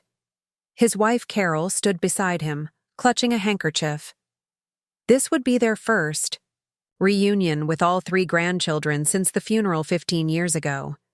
Trevor had extended the invitation after our video call from Barcelona, though none of us had been certain they would actually attend. "Eleanor," Richard greeted me with visible emotion. "Thank you for making this possible." "The children made this decision," I replied honestly. "They're ready to expand their sense of family." Carol embraced me impulsively. "We can never make up for all the years we weren't there for them, or for you. But we're grateful for the chance to know them now." The ceremony itself was a perfect balance of tradition and personality. Trevor, looking so much like his father that it made my breath catch, waited beneath an arch of autumn flowers as Cassandra walked toward him on her father's arm. Their vows, which they had written themselves, spoke of partnership, mutual support, and the family they hoped to create together, themes that resonated deeply with everyone present. When the officiant introduced Mr. and Mrs. Trevor and Cassandra Scott, I found myself reaching for both Howard's hand and Carol's, bridging past and present in a gesture that felt profoundly right. The reception was held in the garden's elegant glass conservatory, where tables adorned with seasonal blooms were arranged around a central dance floor. As dinner concluded, Madison rose to give her maid of honor speech, her natural eloquence capturing the audience immediately. "Some of you know our family's story," she began, her gaze sweeping across the gathered guests. "How we lost our parents as children and were raised by our remarkable grandmother, Eleanor Walsh." She paused, her eyes meeting mine across the room. "What most people don't know is that we nearly lost our way as adults. After college, my siblings and I became entitled, ungrateful, and frankly, pretty terrible grandchildren." Her candor drew surprised laughter from the audience. "We treated the woman who had sacrificed everything for us like she was there to serve our needs." The room grew quiet as Madison continued. "It took a crisis, and the discovery of a letter explaining that our grandmother had sold her home and liquidated her retirement savings to pay for our prestigious educations, to wake us up to the reality of her sacrifices." She raised her glass toward me. "Grandma, your unconditional love taught us what real family means. And now that lesson has expanded beyond our little circle to create opportunities for hundreds of students who might otherwise never have the chances we were given." Madison turned toward Trevor and Cassandra. "My brother is the perfect example of how that lesson transformed us. Trevor, who returned home after college expecting Grandma to do his laundry, would not be the man Cassandra fell in love with. It was learning to recognize sacrifice, express gratitude, and give back that made him worthy of the amazing woman he married today." By the time she finished her toast, there wasn't a dry eye in the room. Trevor embraced his sister before making his way to where I sat, kneeling beside my chair. "Everything good in my life traces back to you, Grandma," he said, his voice thick, with emotion. My education, my values, and now my family. Thank you for never giving up on me, even when I wasn't the grandson you deserved. The evening continued with dancing, celebration, and the joyful blending of families. I found myself moving between conversations with Howard's children, who had flown in for the wedding, Richard and Carol's tentative reconnection with their grandchildren, and quiet moments observing the happiness surrounding me. During one such moment, Madison appeared at my side, champagne flute in hand. The state education director wants to speak with you, she said. They've moved up the dedication ceremony for the Eleanor Walsh Center to next month. So soon? I asked, surprised. I thought it was scheduled for spring. They're eager to capitalize on the momentum, Madison explained. The scholarship applications have tripled since the Barcelona exhibition made national news. They want you to give the keynote address at the dedication. I shook my head reflexively. I'm not a public speaker, Madison. Surely someone more qualified. There is no one more qualified, she interrupted firmly. This entire movement began with your story. People need to hear it directly from you, not filtered through politicians or even through us. Before I could protest further, she added, Trevor, Lily, and I will help you prepare. And it doesn't need to be long, just authentic. Share why education mattered enough to sacrifice everything else. Later that night, as Howard and I returned to my condo, I found myself uncharacteristically quiet, processing the day's events and Madison's request. Having second thoughts about the speech? Howard asked perceptively as we prepared for bed. I've never spoken publicly, I confessed. Teaching elementary school children is hardly preparation for addressing government officials and donors. Howard sat beside me on the edge of the bed. The Eleanor I've come to know these past months isn't intimidated by challenges. You raised 3 traumatized children after losing your daughter. You managed their education on a limited budget. You traveled around Europe at 73. A 15-minute speech seems well within your capabilities. His confidence bolstered my resolve. You're right. It's important that people understand this isn't just about financial assistance. It's about recognizing the invisible sacrifices that make education possible for so many students. Over the following weeks, preparation for the dedication ceremony became a family project. Trevor created a digital presentation with photographs spanning our family history. Madison helped draft and refine my remarks, applying her professional expertise in political communication. Lily designed visual elements for the ceremony, including banners featuring quotations from my original letter to the grandchildren. Even Richard and Carol Scott contributed, providing photographs and memories of Daniel's childhood that filled gaps in our family narrative. Their participation seemed to help heal old wounds, allowing us all to remember Melissa and Daniel more fully. The day before the ceremony, I received unexpected news that temporarily overshadowed my nervousness about the speech. Trevor called early in the morning, his voice tense. Cassandra's been having contractions since midnight, he reported. They're still irregular, but the doctor thinks she might be in early labor. But she's only 30 weeks along, I said, alarmed. Is everything okay? They're monitoring her at the hospital. Something about preeclampsia. They might need to deliver early if her blood pressure doesn't stabilize.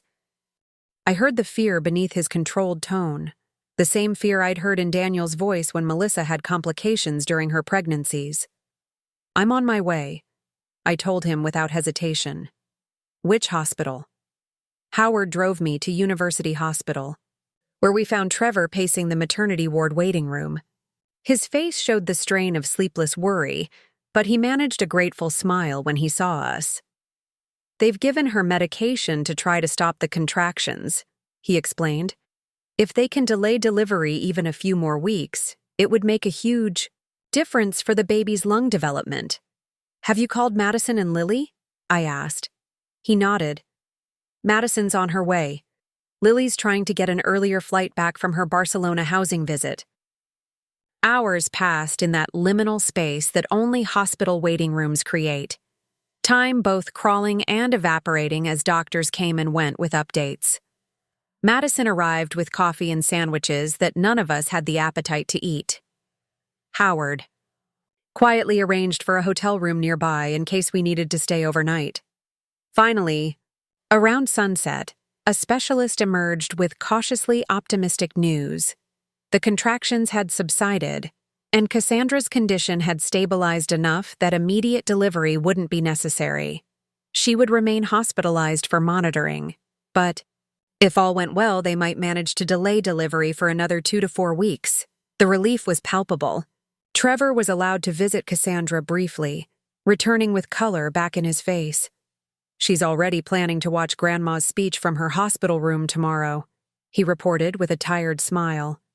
"Says nothing short of active labor will make her miss it." With Cassandra stable, Howard and I returned to the condo to prepare for the next day's ceremony. The events at the hospital had put the speech into perspective. Some things were ceremonial, while others were life-changing. Yet, as I reviewed my remarks one final time, I realized that education itself belonged in the latter category. It had been worth every sacrifice to give my grandchildren the foundation upon which they had built such meaningful lives. The dedication ceremony for the Eleanor Walsh Center for Educational Opportunity began at noon the following day.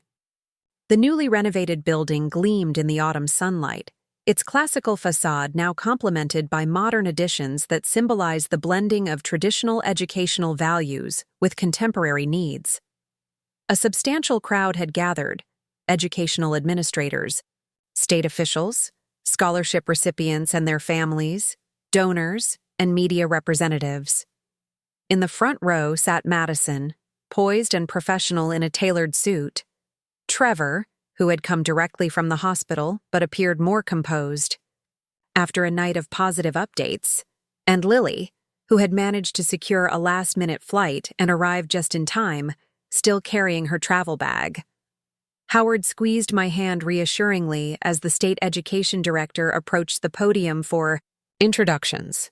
The director spoke eloquently about the purpose of the new center: to eliminate financial barriers to higher education for students who had lost parents, to provide mentorship and support beyond mere tuition assistance, and to recognize the often invisible sacrifices that made educational opportunities possible.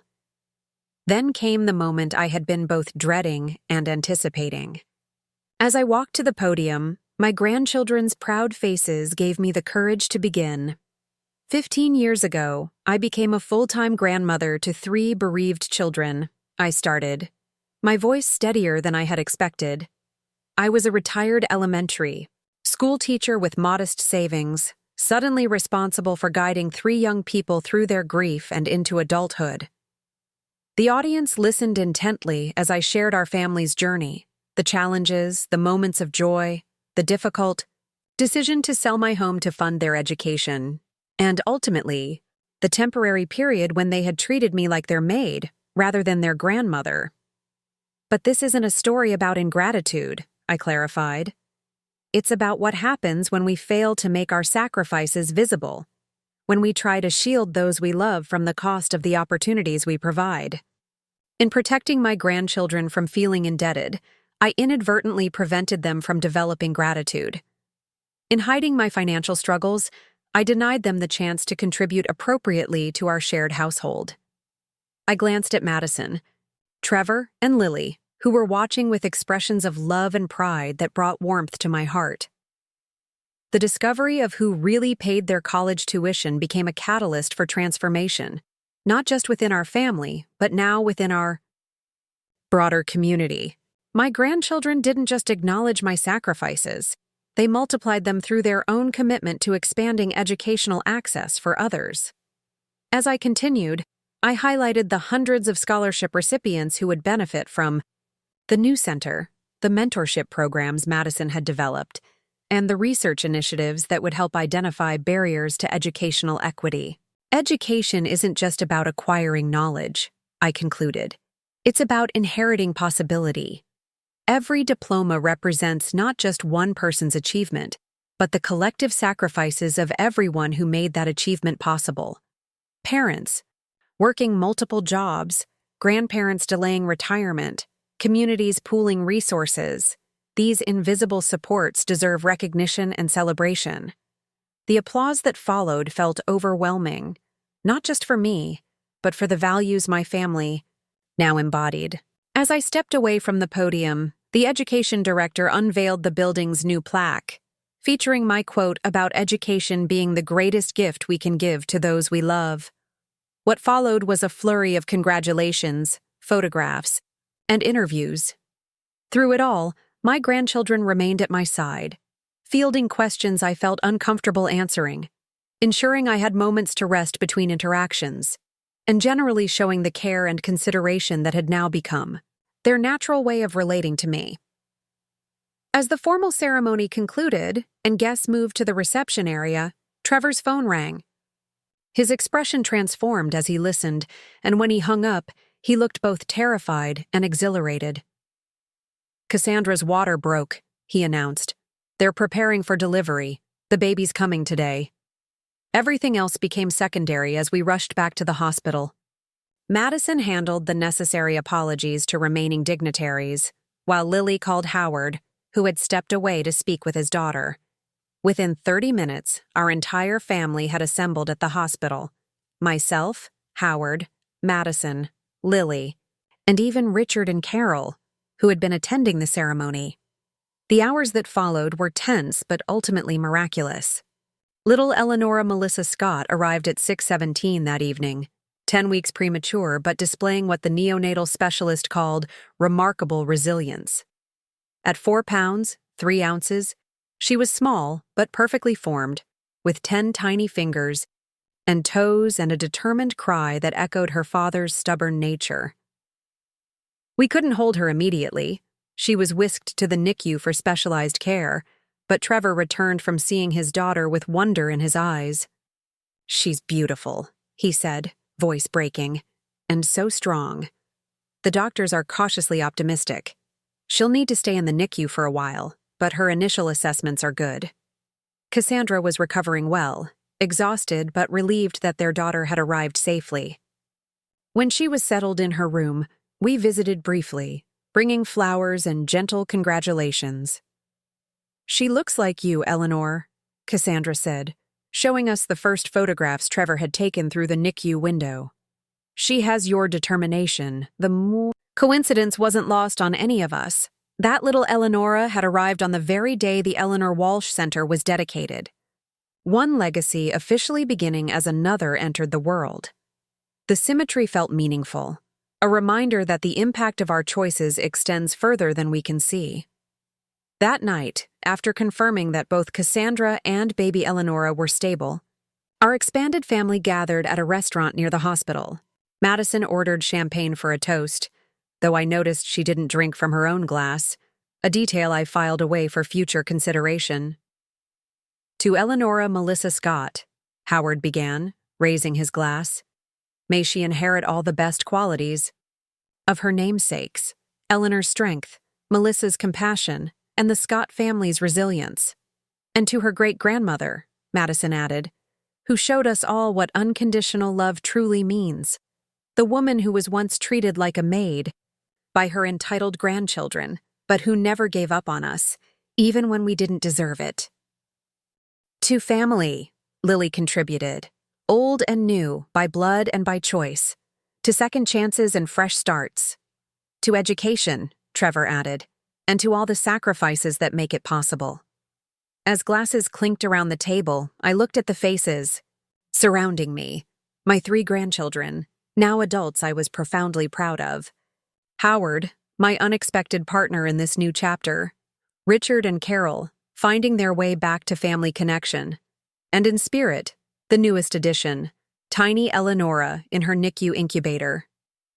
What had begun with my grandchildren treating me like their maid had evolved into something I could never have anticipated. Not just the restoration of respect and appreciation within our family, but a ripple effect touching hundreds of lives through educational opportunities, artistic, inspiration, and now a new generation.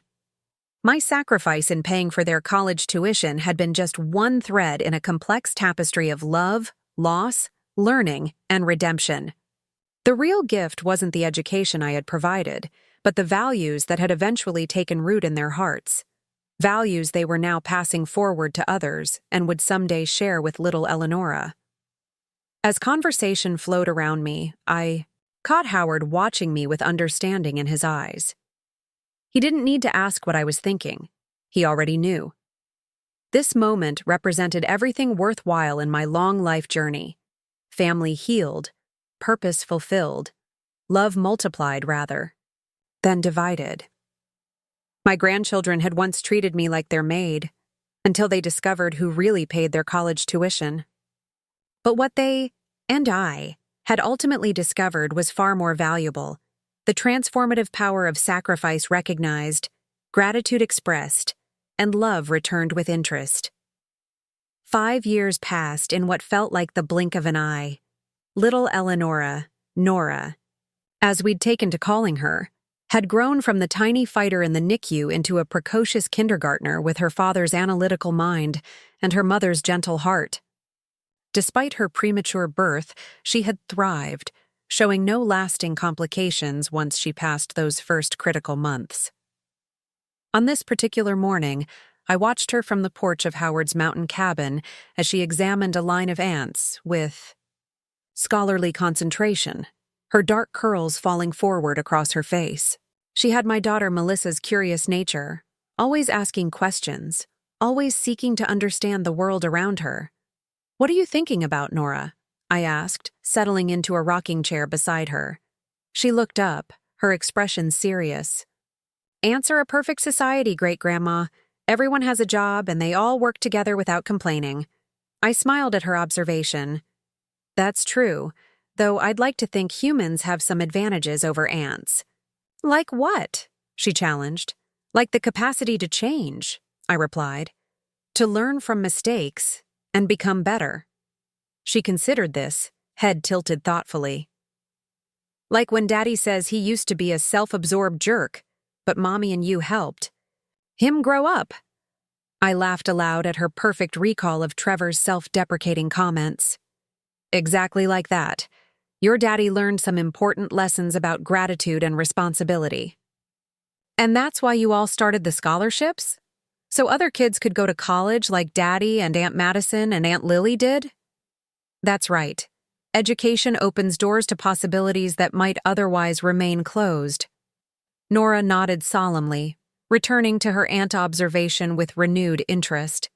At 5 years old, she already understood more about our family's journey than I would have thought possible. The story of her grandfather Daniel and grandmother Melissa's tragic accident, my sacrifices for her father and aunts, and their subsequent transformation had become part of our family narrative, told not as a cautionary tale, but as an affirmation of resilience and growth. The sound of tires on gravel announced visitors. Moments later, Madison's SUV pulled into the driveway, followed by Lily's rental car. Nora abandoned her aunts and ran down the path to greet her aunts. "They're here," she shouted. "Everyone's here for the reunion." Our annual family reunion had become a cherished tradition. Each summer, we gathered at Howard's mountain cabin, which had become our primary residence after we married 3 years ago, for a week of reconnection, reflection, and celebration. Madison emerged from her vehicle, looking polished as always, in casual linen pants and a light sweater despite being 7 months pregnant with her first child. Her husband, James, a pediatrician she'd met through her educational foundation work, helped their 4-year-old adopted daughter Zoe from her car seat. They had adopted Zoe 2 years earlier, a child who had lost both parents in a house fire, and became the embodiment of Madison's commitment to supporting bereaved children. "Nora!" Zoe called, breaking free from her father to race toward her cousin. The two girls collided in a hug before running off to the tire swing Howard had installed, specifically for their visits. "Careful on that swing," Madison called after them with the instinctive worry of a mother. Pregnancy had softened some of her sharper edges, bringing out a nurturing side that complemented her natural leadership abilities. Lily was next to arrive. emerging from her car with her portfolio tucked under one arm, never without her art supplies even on vacation. Her 5-month stint as a visiting professor in Barcelona had turned into a permanent position as the head of a new transatlantic arts exchange program. She now split her time between Colorado and Spain, with regular exhibitions throughout Europe and the United States. "Is Carlos coming this year?" I asked as we embraced. Lily nodded, her expression lighting up. "His flight gets in tomorrow. He couldn't get away from the gallery installation any earlier." Carlos was a Spanish sculptor she had met during her second year in Barcelona, a kind, passionate man who shared her artistic vision and had recently proposed. Their long-distance relationship had been challenging, but had ultimately strengthened their commitment. "And how's the new series coming along?" I inquired, knowing she'd been working on a follow-up to her acclaimed Legacies exhibition. "Almost complete," she said. "You'll see some of the final pieces next month at the Denver opening. This one focuses on renewal and second beginnings, inspired by you and Howard, actually." Howard joined us on the porch, having emerged from his workshop where he'd been crafting wooden toys for the children. At 78, he remained active and vigorous, his skilled hands always creating something beautiful or useful. "The newlyweds, arriving later?" he asked, referring to Richard and Carol Scott, who had remarried each other last spring after 15 years of divorce following their son's death. "Their flight from Arizona gets in around 4, Madison confirmed. Trevor's picking them up on his way from the hospital." Trevor had followed in his mother's scientific footsteps, becoming a neonatal specialist inspired by the doctors who had saved his daughter's life. He now worked at the same hospital where Nora had spent her first 2 months. His research focused on improving outcomes for premature infants. Cassandra had transitioned from software engineering to developing medical applications, creating programs that helped track premature babies' developmental milestones. As the day progressed, our mountain retreat filled with family: Trevor, Cassandra, and Nora's younger brother Thomas, Richard and Carol with their new therapy dog, a gentle golden retriever named Sunny, Howard's children and grandchildren, and even some of the original scholarship recipients who had become like extended family over the years. That evening, as dusk painted the mountains in shades of purple and gold, we gathered around the large fire pit Howard had built in the clearing behind the cabin. 23 people spanning 4 generations sat in comfortable chairs, roasting marshmallows and sharing updates from the past year. "I have an announcement," Madison said during a lull in conversation. She stood, one hand resting on her pregnant belly. "The Eleanor Walsh Center has received a major endowment from the National Education Foundation. We'll be expanding to all 50 states by next year." Congratulations flowed freely, but Madison wasn't finished. "There's more," she continued. "They've decided to rename the national initiative the Eleanor and Thomas Walsh Family Scholarship Program, to honor both Grandma and Grandpa's commitment to education." I felt tears spring to my eyes at this unexpected recognition of Thomas's role in our family's educational values. Though he hadn't lived to see the grandchildren grow up, his influence had been profound. His belief in educational opportunity, his careful financial planning that had given me a foundation to build upon, his unwavering support of my teaching career. "Thomas would be so proud," I said softly. "Not just of the scholarship program, but of all of you." "Speaking of announcements," Lily interjected, "Carlos and I have set a date, next spring, in Barcelona. And we've decided that after the wedding, I'll maintain my position at the academy, but we'll be spending summers and holidays here. We've put a deposit on a small house just 20 minutes from Trevor and Cassandra." More congratulations circulated, followed by Trevor's news that his research team had received grant funding for their work on premature infant nutrition, a project that could benefit countless babies like Nora. As the fire crackled and conversation flowed around me, I found myself reflecting on the extraordinary journey that had brought us to this moment. What had begun with tragedy, the loss of Melissa and Daniel, had transformed into something beautiful through the complex interplay of sacrifice, gratitude, and growth. The grandchildren who had once treated me like their maid had become remarkable. Adults who not only appreciated the sacrifices made for their education, but had multiplied their impact through their own commitments to service, healing, and art. Later that night, after most of the family had retired to their rooms or the guest cottages Howard had built on the property, I sat alone on the porch, wrapped in a shawl against the mountain chill. The stars above seemed impossibly bright, each one a distant sun illuminating unknown worlds. Madison joined me, easing her pregnant form into the chair beside mine. "Can't sleep?" I asked. She shook her head. "This little one seems to think nighttime is the right time for gymnastics." We sat in comfortable silence for a while, listening to the chorus of night insects and the occasional hoot of an owl. "I've been thinking a lot about legacy," Madison said eventually. "About what we leave behind and what patterns we pass forward." I nodded, encouraging her to continue. "When I was treating you like a maid, taking advantage of your generosity, I was so focused on myself, my career, my ambitions, my convenience. I couldn't see what was right in front of me, the example of selfless love that would have made me a better person if I'd been paying attention." She placed a hand on her belly, feeling her child's movements. "I worry sometimes about what kind of mother I'll be. Whether I can model for my children the values you showed us, sacrifice without resentment, generosity without expectation, love without conditions." "You already are," I assured her. "Look at how you've embraced Zoe, how you've created opportunities for hundreds of students, how you've reconciled with Richard and Carol. You've learned the lessons that matter most." "Because you gave us a second chance," she said quietly. "After how we treated you, many grandmothers would have cut ties, set hard boundaries, or at least held a grudge. But you chose reconciliation over resentment." "Family is too precious to sacrifice on the altar of pride," I replied.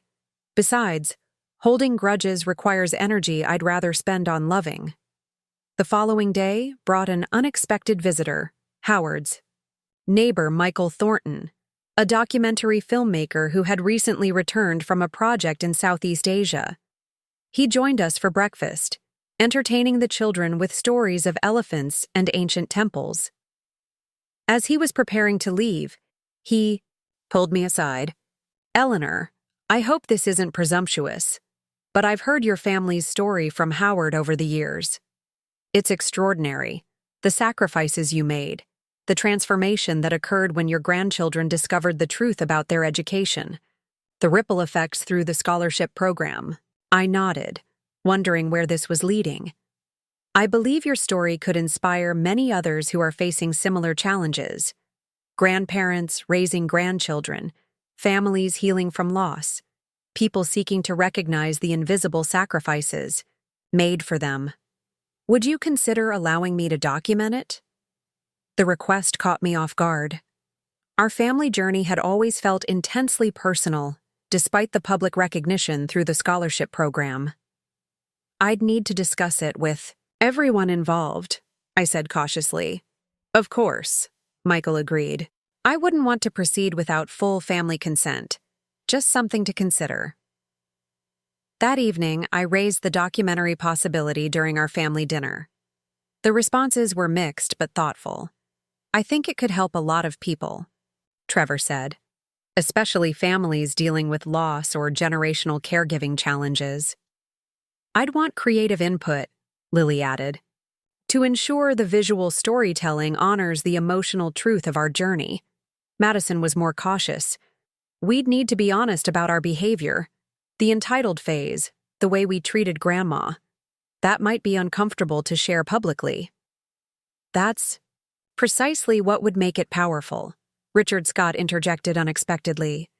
"Showing that families can heal, that patterns can change, that recognition isn't always too late." We agreed to meet with Michael the following day to discuss parameters and possibilities.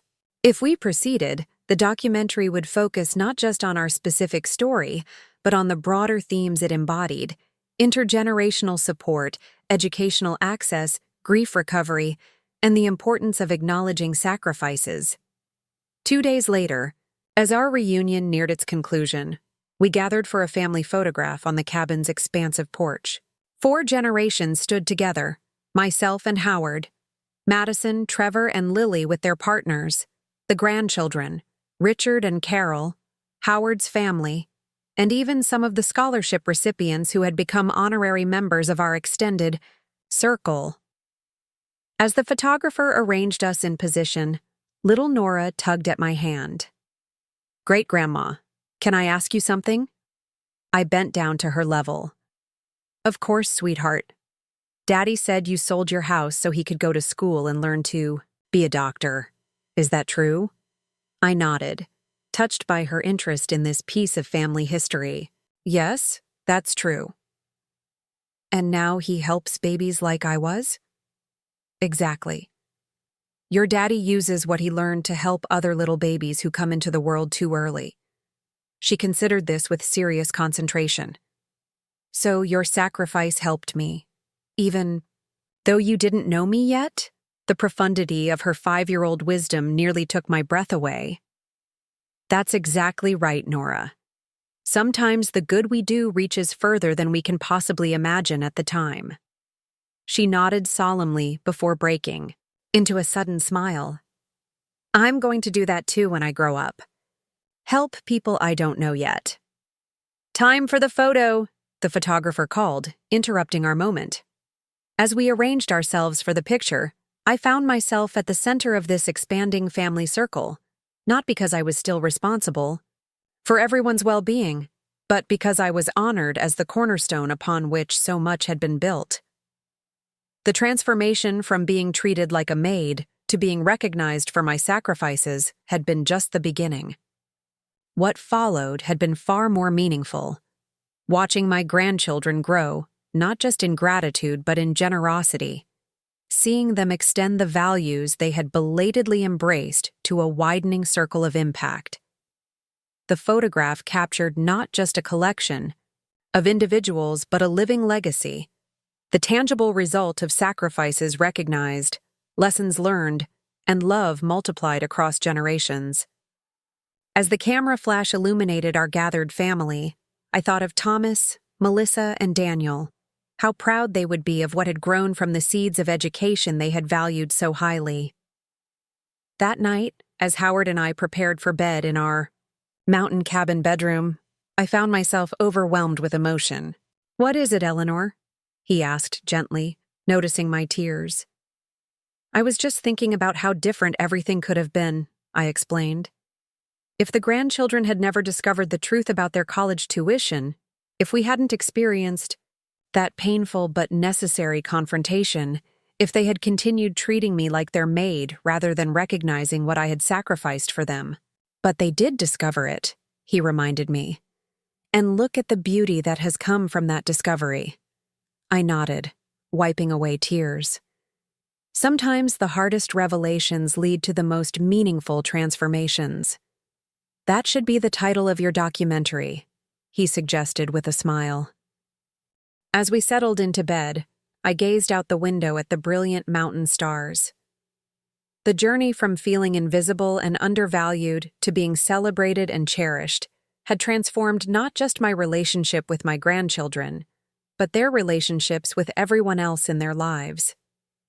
The ripple effects continued to spread outward, through the scholarship program, through Trevor's medical research, through Lily's art, through Madison's advocacy, and now through a new generation being raised with awareness of the power of sacrifice and the importance of gratitude.